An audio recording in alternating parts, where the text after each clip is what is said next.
Sabri Zamil Al-Mindri. Kuchinja na je kichinjo chake ni halali? Katika makala nimeweka maneno haya. Katika majibu tukanukuu maneno ya Ibn Qudama rahimahullahu ta'ala katika Al-Mughni juzu ya 9 ukurasa 388. Amenukuu maneno akasema qala Ibn al-Mundhir, amesema al-Imam Ibn al-Mundhir, ajma'a kullu man nahfadhu anhu min ahli al-ilm, wamekubaliana maulama wote ambao tumehifadhi kutoka kwao elimu,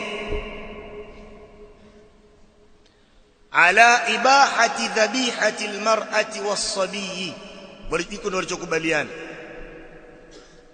juu ya uhalali kufaa kichinjwa au mnyama aliyechinjwa na mwanamke na mtoto mdogo mwenye kupambanua. Yani naeleza, nyinyi mjawahi kusikia kama mwanamke hafai kuchinja? Hamjawahi? Basi kwa nini watoto wadogo mkanini msiwahi kusikia? Na mambo yameenea huko mtaani. Sheikh, hujawahi kusikia? Hujawahi kusikia Sheikh?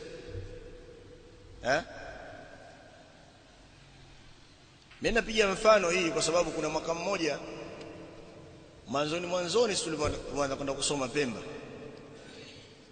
Nikowete pale, alikuja Sheikh Sharifu yule wa mwanzo.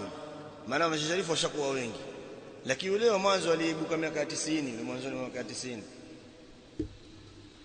Yuko Tabora kwa uchaguzi uliopita akitagombea ubunge. Yule Sharifu yule aenda kwenye ubunge, lakini kwenye usharifu kutakuwa ashafeli, na labda akajaribu huko. Nilimuona mwaka 95 kwa macho yangu, kijana akiwa na miaka kama 3-4 hivi, katika uwanja aliletwa, anakamatwa akipandishwa juu ya meza, juu ya kiti, anazungumza. Niliwahi kumuona pale Lindi, uwanja wa mpira, tukwenda kumuona Sheikh Sharifu amekuja. Lakini sasa niko Pemba miaka 2002 na 3 hivi, alikuja sehemu fulani katika uwanja, akaulizwa swali, je, mwanamke anafaa kuchinja? Sasa hafai, kwa sababu ni mtoto. Muda mwingine kwenda kucheza akarudishwa tena, ndio shekhe atoa mawaidha akaletwa tena. Alikuwa afanya hivyo, aweza kushika kweli, ukimwachia aweza kwenda kufanya mambo yake mengine. Haya, kwa nini? Kwa sababu ana huruma sana. Yani yule mwanamke hafai kuchinja. Je, ukimpata katili, ndio mfano kwamba halina huruma, je mwanamke huyo alivyo, hata ng'ombe za muangusha, utafanyaje? Kwa sababu itakuwa sasa jambo yani haijakusanya. Kwa nini hafai? Huku al-Imam Ibn Mundhir anasema kwamba wamekubaliana wanachuoni wenye elimu. Huyu hana elimu, ndio maana yake, ndio maana hayumo katika yale makubaliano, hayumo katika watu wenye elimu, haifai. Na ndio maana al-Imam Ibn Qudama alipotaja maneno haya na alipohitaja hadithi ya yule mjakazi mtumwa yule wa kike wa Ka'b ibn Malik, mwajua yule mtumwa yule ambaye alichinja mbuzi katika zama za Mtume sallallahu alaihi wasallam. Yeye alikuwa anachunga, akaona na maradhi, akaona sisi tukamkosa, akatafuta kitu kama jiwe yenye kupata lenye makali, akamchinja. Sasa al-Imam Ibn Qudama akahitaji, alafu akataja faida, akataja faida 7 za hadithi ile. Akasema hivi, wa fi hadha alhadithi fawaidu 7, katika hadithi hii au kuna katika hadithi hii faida 7. Ahaduha, ya kwanza yao katika hizo 7, ibahatu dhabihati almar'ati, ya kwanza kabisa kufaa sawa uhalali wa kichinjwa cha mwanamke, mnyama aliyechinjwa na mwanamke.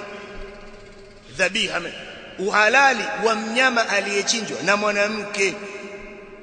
Wathaniyatu, na faida ya pili, ibahatu dhabihati al-ama, sababu katika ile hadithi sawa, uhalali wa mnyama aliyechinjwa na mtumwa wa kike.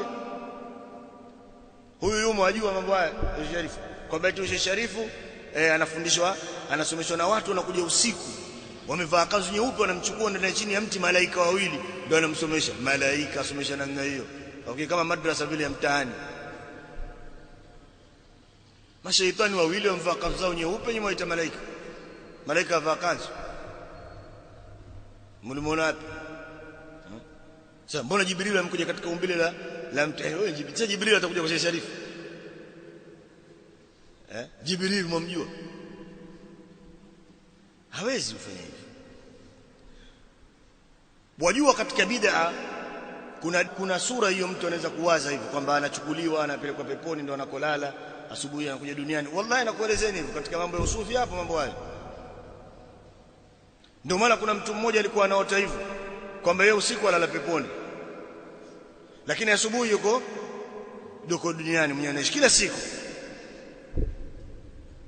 Alivyoeleza kujielezea kwamba analala peponi, yule mwanachuoni wa sunna akaambia, sasa ukija kuchukuliwa kule peponi waambie hivi, hata mchana wa kesho utaka kushinda huko utaki kurudi huko. Basi mchana ikawa yuko kule, kumbe akiamka yuko jehani, taka tele zimejaa uchafu, kumbe analala jehani, mchana wake yuko jehani, kamba mimi nataka nishinde huko peponi, hata mchana wa kesho nisirudi, kwa sababu kila siku anaenda usiku huko usingizini, useme umeenda peponi. Mchana alibakishwa yuko jehani, jaa kubwa,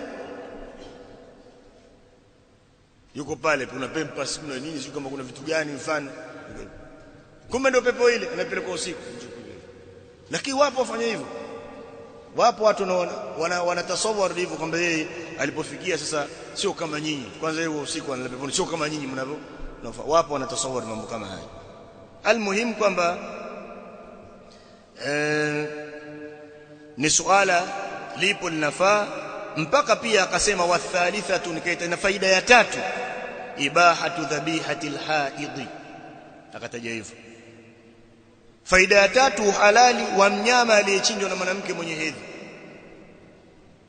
Kwa sababu si mwanamke atakuwa na hedhi. Mfano yule aliyechinjwa, sema utamjuaje alikuwa na hedhi? Huko kutojua ndio halali wenyewe. Maana wewe tuletee habari ilikuwa tahara.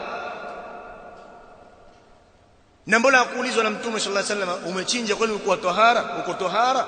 Mbona akuulizwa? Hapo pakapatikana faida muhimu hizo, dhibitini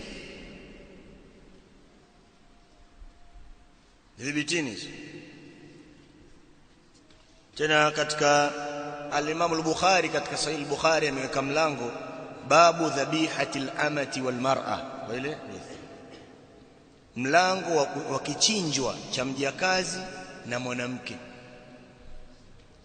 Ibn Hajar katika Fath al-Bari juzu ya 9 ukurasa 932 akasema, kaannahu yushiru ila ar-raddi ala man mana'a dhalik,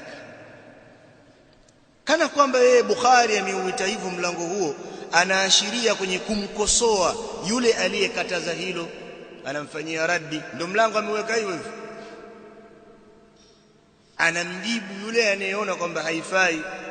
Kwa hiyo ataingia Sharifu na nani na wafuasi wake pia na wengine wataingia, wamejibiwa na Imam al-Bukhari. Kumbe miaka mingi katika Sahih al-Bukhari wamejibiwa watu kama hao na watu wengine mfano wake.